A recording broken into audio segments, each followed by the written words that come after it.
welcome back. Joining us back, and back last year, little Joe, our photographer, was reminding me that we talked about fitness, but there's so much to talk about when it comes to fitness and health and women over 40. Joining me today is Holly Mata again, and I was asking her before we started, what's your title? And let me just start and then correct me. Your title has really been everything, because you started as a Division I college, high school player, college Yep. player. Then you were a CrossFit athlete. Well, I coached college. You coached college sports. Yep. Yes. And then you went into CrossFit and competed at the national level.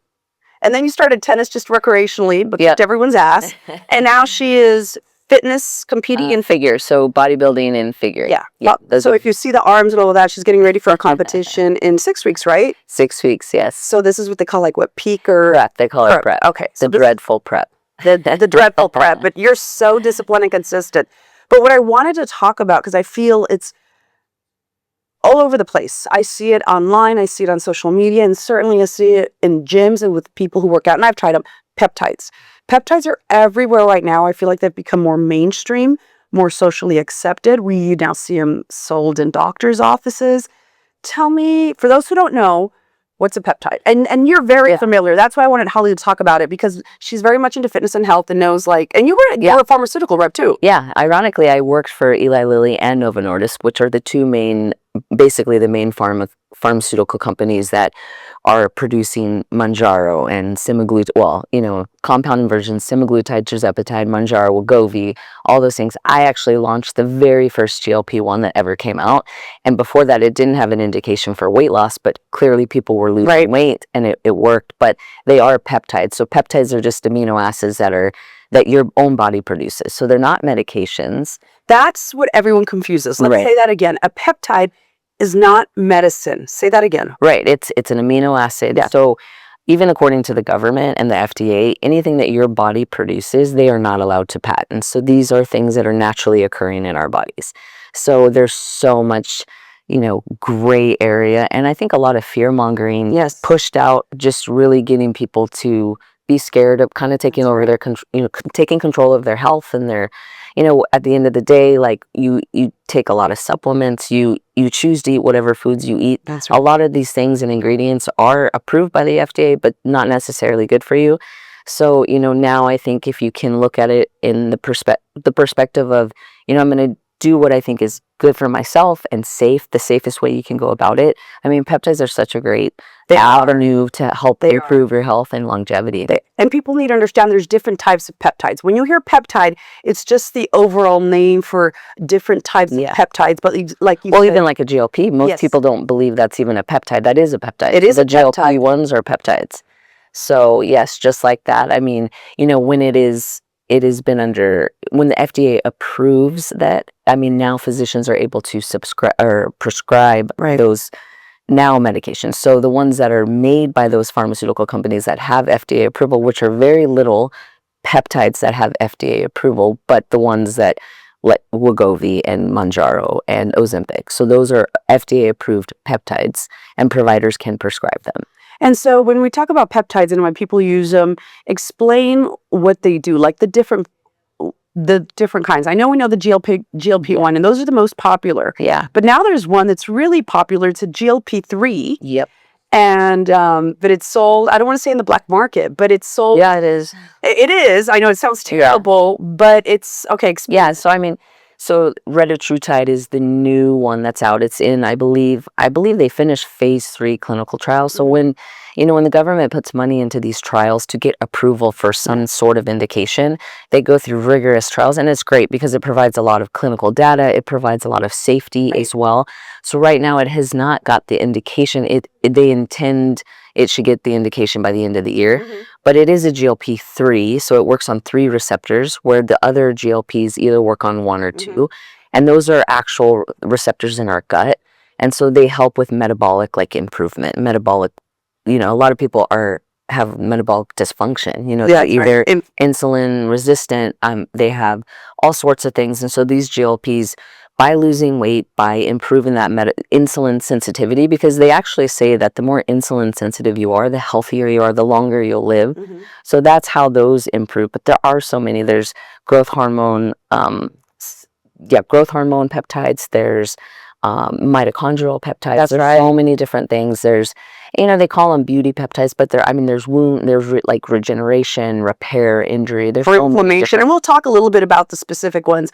We'll get more into the dirt because I'm using some and I love them. And I want to be clear, a peptide is not a steroid. No. It is not a steroid because I think a lot of people confuse that too. Oh, Right. it's a steroid. It is not a steroid. Right. It is, like you said, it promotes the peptides or the aminos that you naturally produce. Yeah, and it's basically like, for example, like a growth hormone peptide. BPC is probably one of the most popular ones right now.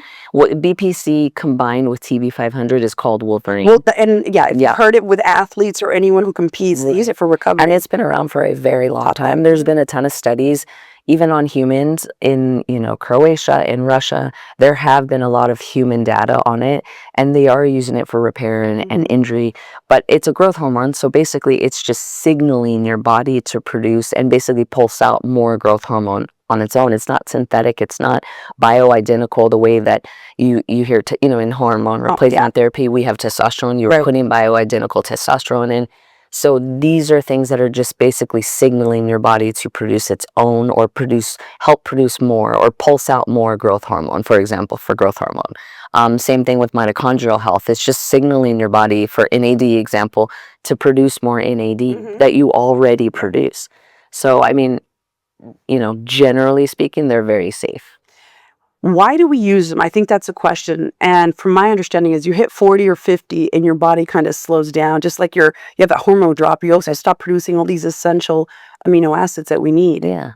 Well, yeah, as we age, right? Like we can't put on the same amount of muscle. It's hard to maintain muscle. So these growth hormone peptides are helping that.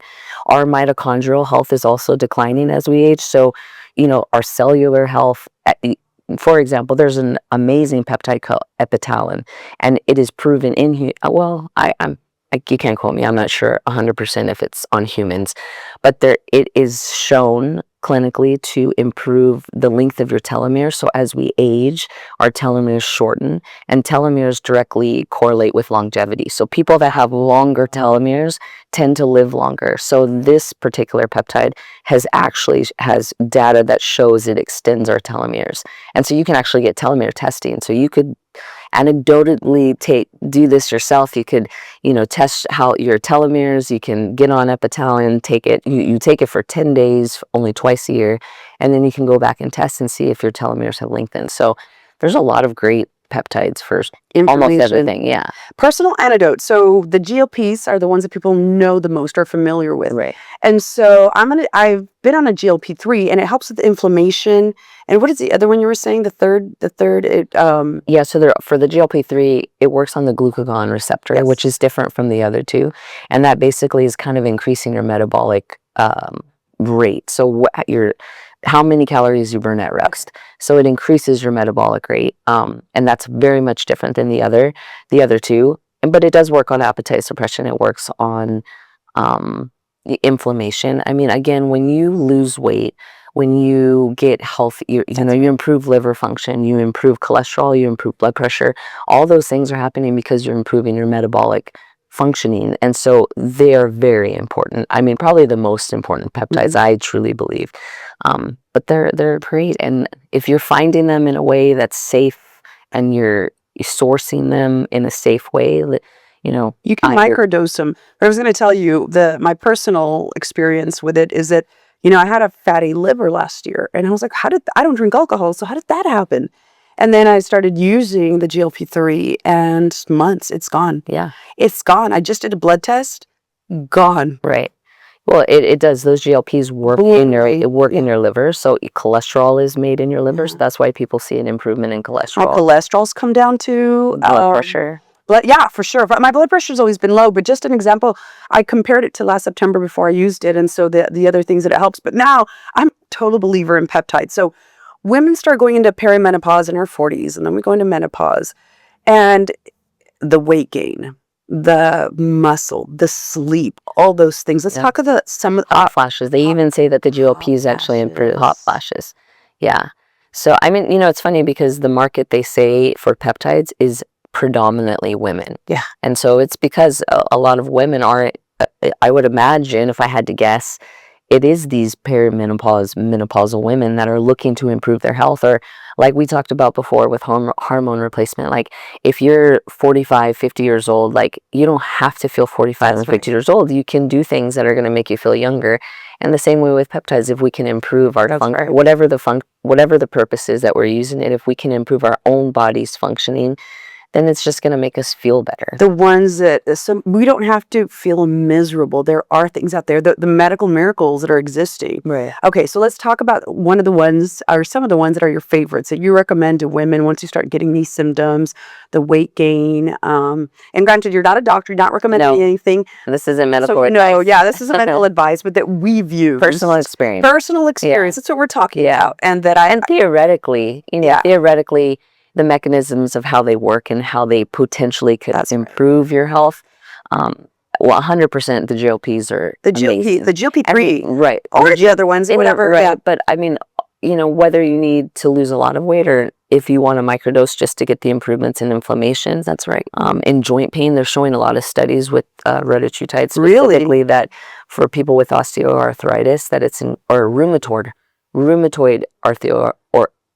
osteoarthritis, that it has improved their joint. Really, the inflammation in the joints? Yep. And like BPC is actually one that people really use for repair and injury, but it's actually originally had been studied for gut health.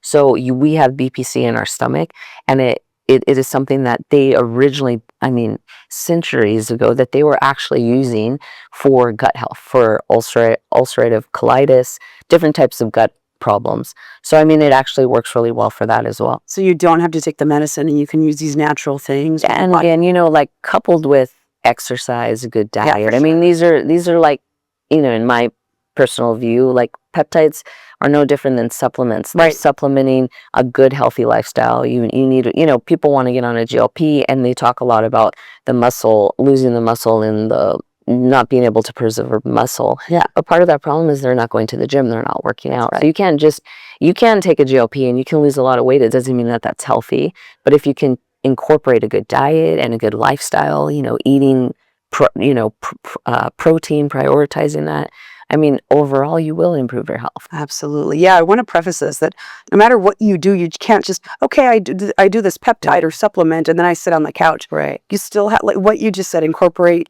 lifestyle. How important is that?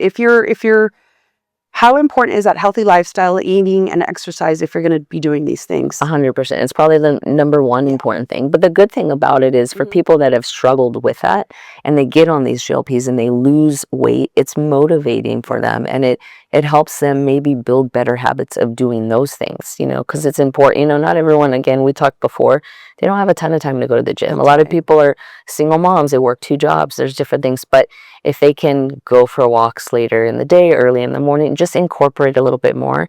And I'm sure that someone that loses 20 pounds will be absolutely motivated to keep that off. Absolutely. And to improve their diet and improve their exercise routine. And you feel better. So, but another great one is CJC, ipamorelin. Yeah. I'm saying that correctly? Ipamorelin. And that one does a little bit of everything, but the big one for me was the muscle, because I started to realize when I was in my 40s is that it was harder for me to maintain muscle. And that's normal. That's the process of aging. Yeah, menopause. Yeah, it's hard to maintain your muscle. CJC, a lot of those. How hard has it been for you? Because now you're competing. Yeah, I'm competing against girls that are, 20, 30, and it's easier for them to put on muscle in a shorter amount of time, where I feel like it takes me a longer time. And I don't take steroids. I'm sure everyone thinks I do. know. That's why I wanted to say that. But I don't take anything except, peptides. So, but I think, genetically it's different. Like I carry a lot more muscle, but I think it's super important for women to be on something that's going to help them maintain their muscle. And CJC is a great one. It also is really, really beneficial for recovery and sleep. So when we... Oh, yes. Huge difference. Right. Yeah, huge. You get the deep sleep since I started it.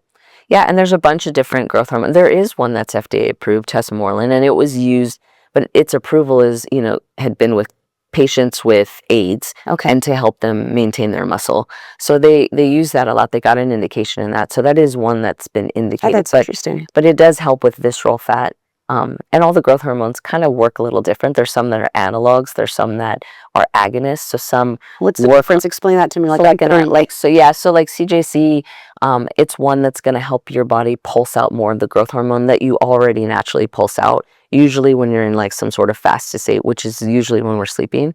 And then you have different ones that kind of work on a different receptor, but still stimulate that same growth hormone, but they're doing it maybe on the ghrelin, which is actually your hunger. So there are some growth hormone peptides that are actually going to make you more hungry. Okay. Could make you retain more water. So those are ones probably a lot of us women stay away from, but CJC is a great one. Ipamorelin is actually combined with CJC.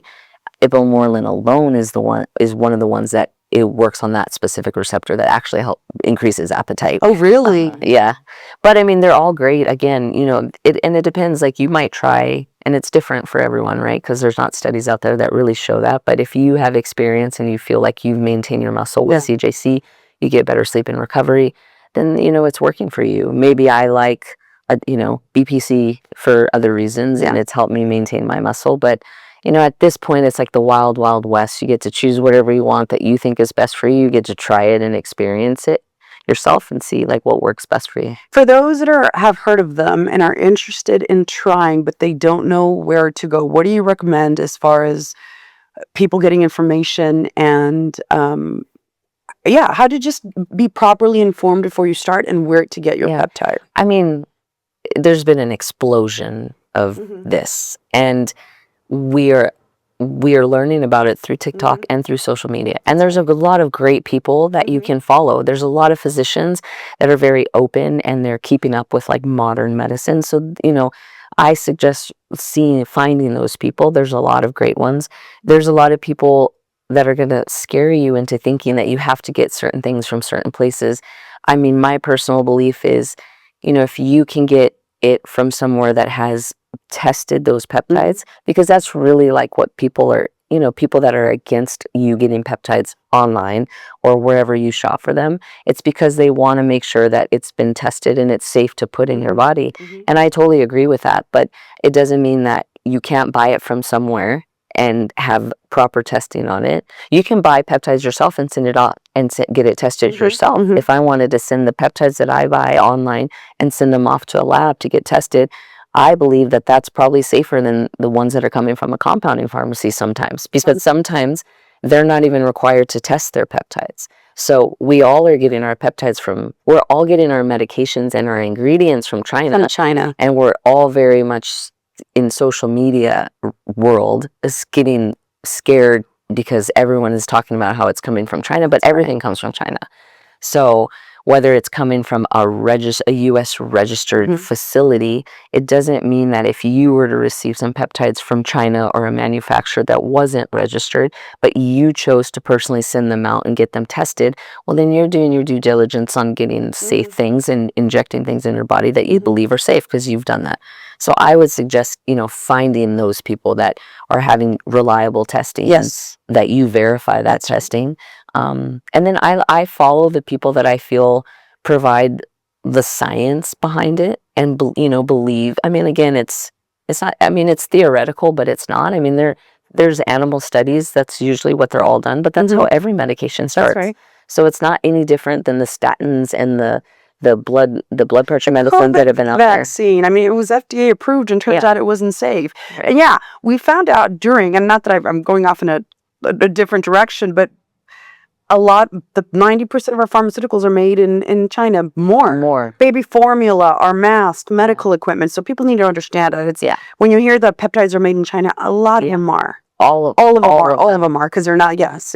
And most, not a lot of them. All of them are. So they call it API, like your active ingredient list. I mean, every raw ingredient that is in medication is coming from China. So there really shouldn't be this like fear mongering about things coming from China, because everything that we get comes from China. That's right. Yeah. And I love this because RFK, in an interview with Joe Rogan, was talking about peptides, how he has used them, and they're looking into making them more available here in the United States because he believes in them. And there's, I think, a list about 15 of them. Yeah. So there's categories that compounding pharmacies get. They have a list that they're allowed to compound.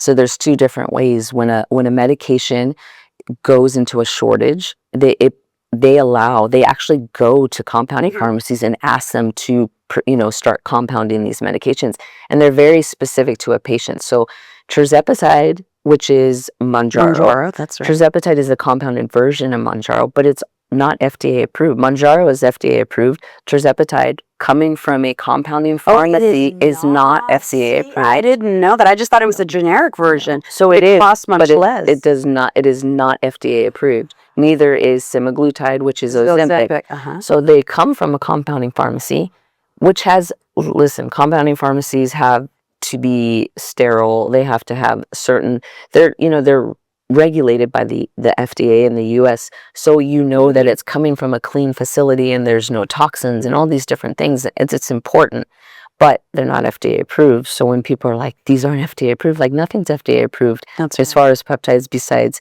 Mounjaro and Ozempic. I have a friend who owns a compounding pharmacies in South Carolina.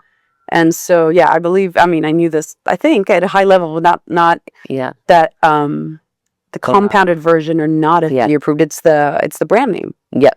Which Ozempic, but then you can eat. And Mounjaro, Wegovy, right. Yeah, that's interesting. Yeah. Very interesting. So there's lists, so there's categories. And so there used to be, I believe from 2017 to 2024, they had like 14 to 20 compounds, peptides, that were on this list that they deemed not safe. That's right. For compounding pharmacies to make. So they removed them and put them to a different category where compounding pharmacies couldn't make it. So with RFK recently, because he talks very freely and openly about how he uses peptides, Which I really like that about him. Right. And he talks about his personal experience with them and how it's helped him.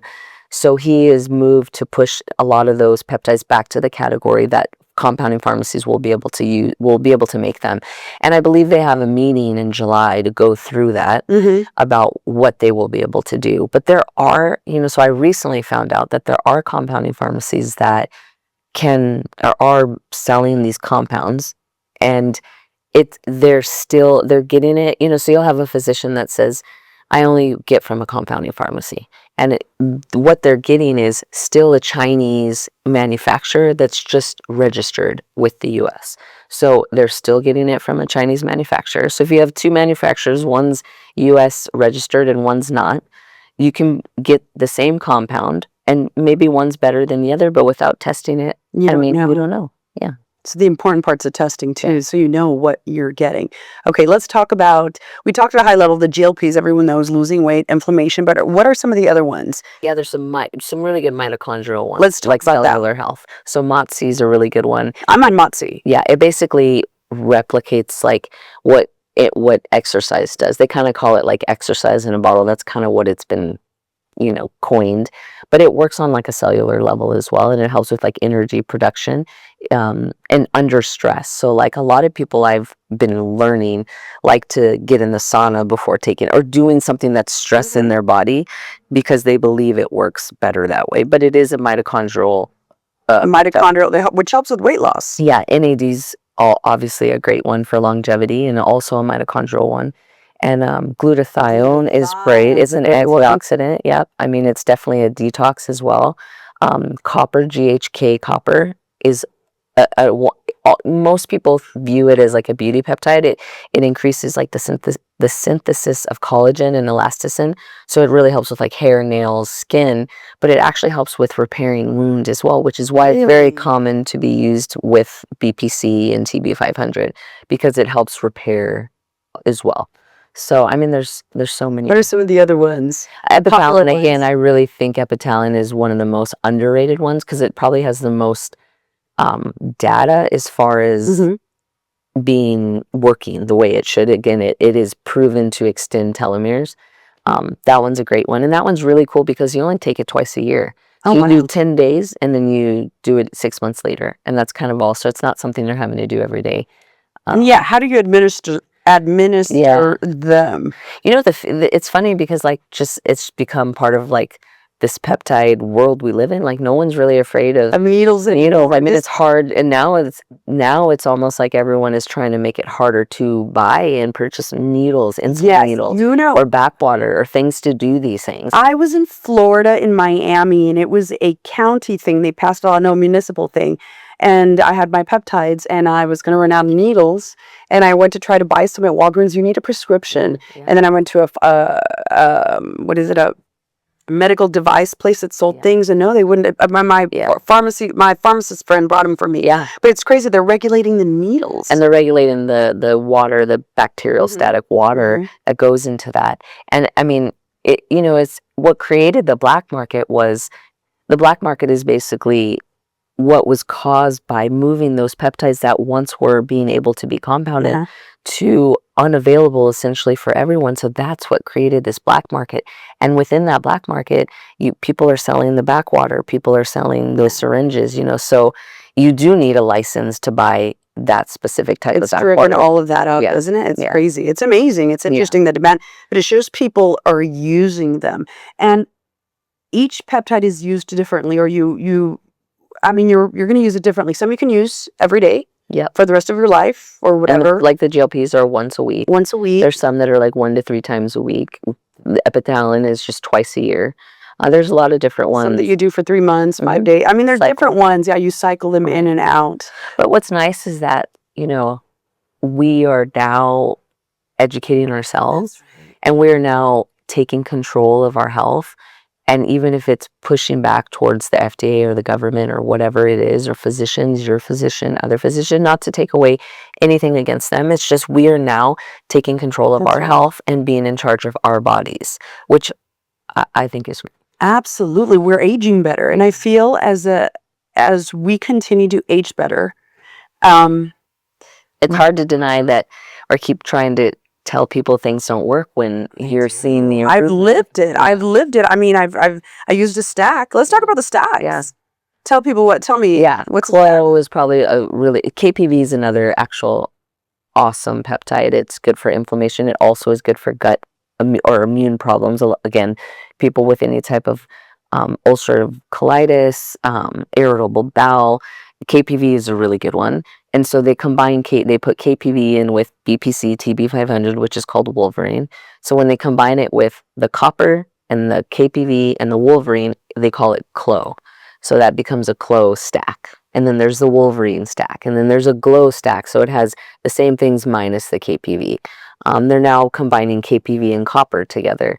I did the Glow. Because you can only do it for 3 months, right? Or 12 weeks? Again, I think in a lot of peptide certifications, which is also great because they're providing that for physicians. I was talking to a physician about that, and they say that you don't need to cycle it. And again, I'm not giving medical advice, but when you're going to these very specific trainings, they were saying that they say that. I mean, theoretically, if it increases new blood vessels, new blood formation, it could essentially, which is called angiogenesis, what they are saying theoretically could increase if you had cancer, any type of cancer, it could increase the growth of that. So theoretically, that's what it would mean.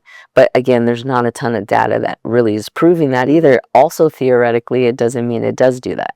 So you can't, I guess the safest way is, you could cycle it and get off of it. I mean, these things work on specific receptors. It's interesting because they haven't actually said that BPC works on this receptor. They do know, like the GLPs work on the GIP, the GLP, and now the glucagon, right? That they know it binds to those receptors.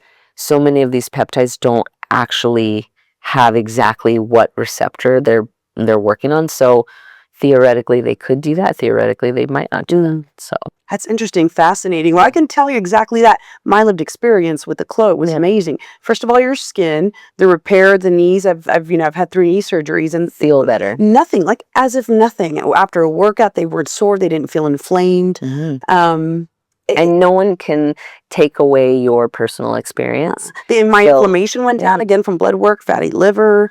And it's no different. I feel like when people look for holistic alternative medicines, like say they were diagnosed with something and they go and they research and they find this crazy quack that says if you mix tea tree oil with this and this, and they do it and it makes them better. Like, what is it to anybody else that doesn't work for that person? So it's no different if you really believe you can see that you have more hair growth, right? Like a lot of people talk about the copper and that they start growing these like baby hairs because their hair is from the Clo. I have that.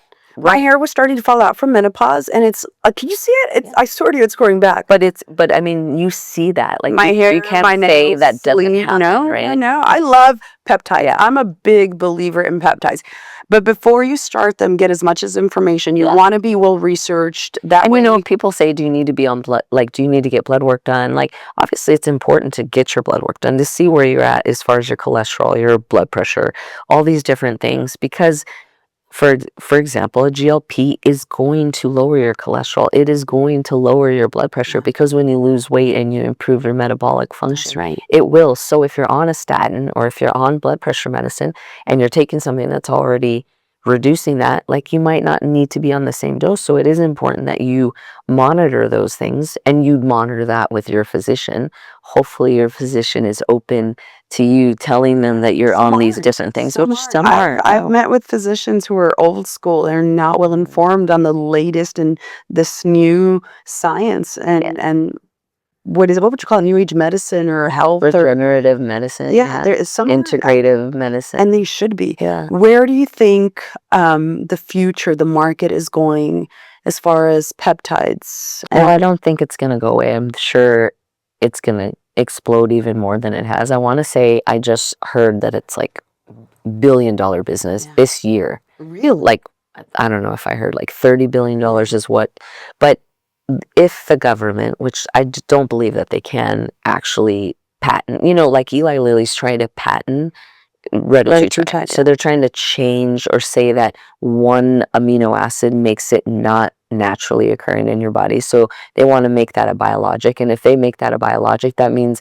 you will not have access to getting retatrutide other than from a physician prescribing it to you, which will probably be thousands of dollars a month to receive that type of medicine, which is sad. But we know at this point in America that we are treating diseases, that we're not trying to cure and you can, whoever doesn't like what I'm saying, that's fine. But that is the truth. They don't have to agree with you. They can turn off the. And you might have a different opinion, but in our society today, we are not looking to cure.